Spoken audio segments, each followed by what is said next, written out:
Vous êtes sur Medi 1 et soyez les bienvenus dans l'invité de la rédaction. À l'occasion de la journée de l'enfant africain et de la semaine nationale de l'enfant, la ville de Dakar, en partenariat avec le Fonds des Nations Unies pour l'enfance, le Haut Commissariat des Nations Unies aux droits de l'homme et Save the Children, organise une exposition photo intitulée « Un sourire pour chaque enfant ». Cette exposition, initiée dans le contexte de la pandémie, retrace le retour des enfants en famille et dans le cadre du projet de protection d'urgence des enfants, Zéro enfant dans la rue. Pour parler de cette initiative, nous sommes avec Madame Dey Magat Mbaye Camara, spécialiste de la protection de l'enfant à l'UNICEF. Madame Camara, merci d'avoir accepté notre invitation. Merci et bonjour à vous et à toute l'équipe de Medi 1. Merci. Première question, quel est l'objectif de cet événement, qui est l'exposition photo « Un sourire pour chaque enfant ». Merci beaucoup pour l'invitation. Je vais dire que les objectifs sont doubles ou même triples. L'idée de cette exposition photo, c'était de montrer deux faces de la vie des enfants dans certains daras. On ne va pas dire tous les daras, mais dans certains daras. Donc l'idée, c'était de montrer des conditions difficiles dans lesquelles certains enfants évoluent dans des daras, mais également ce bon côté de la chose où l'État du Sénégal a, à travers le projet d'urgence de protection des enfants, permis de procéder au retrait et au retour en famille de plusieurs milliers d'enfants. Donc l'idée de l'expo, c'était vraiment de renforcer ce plaidoyer-là pour que ce travail puisse continuer et que les mesures de protection puissent être prises à l'endroit de ces enfants-là, mais également que ce soit pour démontrer la pertinence même du projet d'urgence de protection des enfants. Donc vous verrez qu'au niveau de l'exposition, on a des photos qui montrent malheureusement des conditions très difficiles dans lesquelles les enfants vivent, que ce soit au niveau du cadre même ou de vie, mais que ce soit également en termes de violence physique qu'ils vivent. Vous verrez la photo d'un enfant par exemple avec le dos lacéré, vous verrez des chaînes. On a exposé carrément des chaînes qui avaient été placées sur les pieds d'un enfant pour l'empêcher de fuguer. De la même façon, vous allez voir au niveau de l'exposition photo le retour des enfants.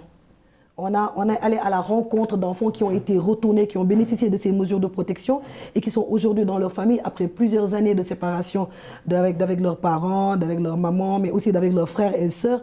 Et c'est magnifique de voir en tout cas ce sourire retrouvé par ces enfants-là, raison pour laquelle nous avons appelé l'exposition photo « Un sourire pour chaque enfant ». Alors, quel sera l'impact de cette exposition sur le projet de protection d'urgence des enfants, Zéro enfant dans la rue ? Alors, cette exposition va permettre de démontrer, comme je l'ai dit tout à l'heure, la pertinence de ce projet et surtout l'impérieuse nécessité de continuer à mettre en œuvre ce projet-là afin que tous les autres enfants qui sont dans la même situation que ceux aujourd'hui qui ont bénéficié de ces mesures de protection puissent aussi à leur tour retrouver leur famille, retrouver leurs parents. C'est aussi l'occasion, cette exposition aussi va nous permettre de renforcer l'adhésion de la population à ces opérations de retrait et à ces mesures de protection qui sont prises à l'endroit des enfants. Il est important qu'on ait aussi les populations à nos côtés, que les populations puissent s'engager encore plus, parce qu'on a quand même beaucoup d'acteurs communautaires qui sont très engagés sur la question, mais l'idée c'est de vraiment faire un maillage du territoire et faire en sorte que toute la communauté, que tous les Sénégalais, que chaque Sénégalais se sente responsable de cette situation et qu'il puisse agir dans ce sens-là afin que les enfants puissent retrouver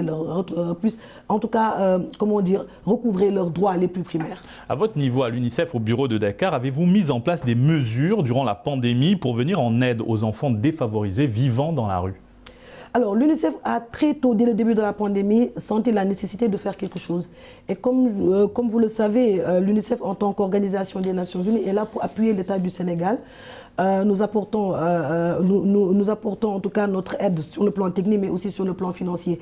Alors nous avons aussi appuyé l'État du Sénégal, que ce soit le ministère de la Famille, de la Femme, de la protection des enfants, mais également les comités départementaux de protection de l'enfant, qui sont qui opérationnalisent toutes les actions qui sont faites en faveur des enfants au niveau déconcentré et qui sont présidées par les préfets. Donc l'UNICEF a appuyé les comités départementaux de protection de l'enfant pour que justement les opérations de retrait puissent être déroulées, que les enfants puissent être pris en charge et retourner en famille. Et depuis son lancement, quelles ont été les grandes réalisations du projet de protection d'urgence des enfants, Zéro enfant dans la rue ? Alors, nous sommes à près de 6500 enfants qui ont été retirés, retournés en famille et la réintégration est en cours. Pour certains enfants, la réintégration sociale est déjà effective. Certains enfants retournent déjà à l'école. D'autres aujourd'hui sont en train d'élaborer un projet de vie pour la suite, pour savoir qu'est-ce qu'ils vont faire en termes de formation, parce que vous n'êtes pas sans savoir que malheureusement, il y en a parmi ces enfants qui ont perdu beaucoup de temps et qui ne peuvent plus réintégrer les écoles. Mais nous sommes en train de voir avec nos partenaires, que ce soit avec le ministère, mais que ce soit avec les CDP au niveau local, quelle est la meilleure formule afin que ces enfants-là puissent être réinsérés professionnellement. Malgré tous ces efforts, le problème subsiste au Sénégal. Alors comment améliorer la prise en charge des enfants des rues dans le pays ? Alors, il faut reconnaître que beaucoup d'efforts ont été fournis par l'État du Sénégal allant dans ce sens-là, mais qu'effectivement, il nous faut encore pousser. Il faudrait peut-être renforcer la coordination que ce soit au niveau central et au niveau déconcentré avec les comités départementaux de protection de l'enfant. Il nous faut aussi aller plus vers la répression des auteurs. Nous ne restons pas deux semaines, par exemple, sans dans la presse voir le cas d'un enfant talibé qui a été victime de maltraitance par le maître coranique ou par un grand du Dara. Il est important que les lois qui ont été mises en place puissent être appliquées et ça va aussi aller dans le sens de la prévention, de prévenir tous ces actes-là. Donc il faut vraiment qu'on aille vers une répression parce qu'on a un cadre légal qui est très bien fait. Il faut qu'on aille vers la répression, mais il faut qu'on renforce aussi la sensibilisation et des populations, mais aussi la coordination entre les différents acteurs. Le Sénégal fait partie des pays qui disposent d'une stratégie nationale de protection de l'enfant, d'une loi interdisant la mendicité. Le chef de l'État sénégalais avait aussi lancé le plan de retrait des enfants de la rue. Mais jusque-là, nous venons de le dire, le problème semble rester entier dans le pays. Qu'est-ce qui explique cela selon vous ? Comme vous l'avez dit, nous avons un cadre légal qui est très solide, cadre légal, réglementaire et institutionnel, avec la loi sur la mendicité, en plus plusieurs dispositions du code pénal qui répriment tout ce qui est violence physique à l'encontre d'un enfant. Mais nous avons aussi, comme vous le dites, depuis 2013, la stratégie nationale de protection de l'enfant. Mais il faut reconnaître qu'aujourd'hui, on a un problème en termes, comme je l'ai dit plus tôt, en termes de répression. Il faut qu'on renforce la répression des auteurs, il faut qu'on aille jusqu'au bout.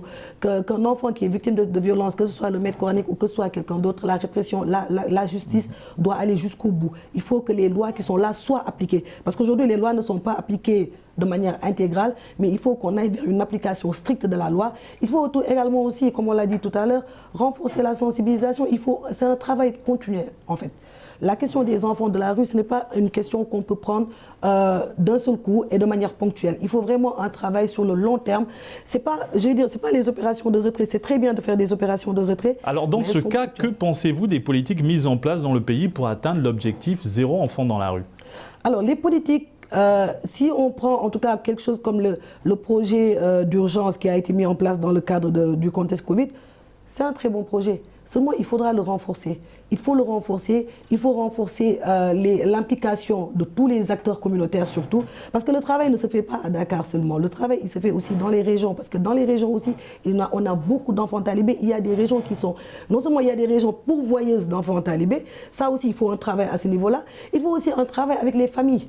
C'est-à-dire que ça ne doit pas être seulement un travail de protection spécialisée de l'enfant. Il faut aussi un travail de protection sociale.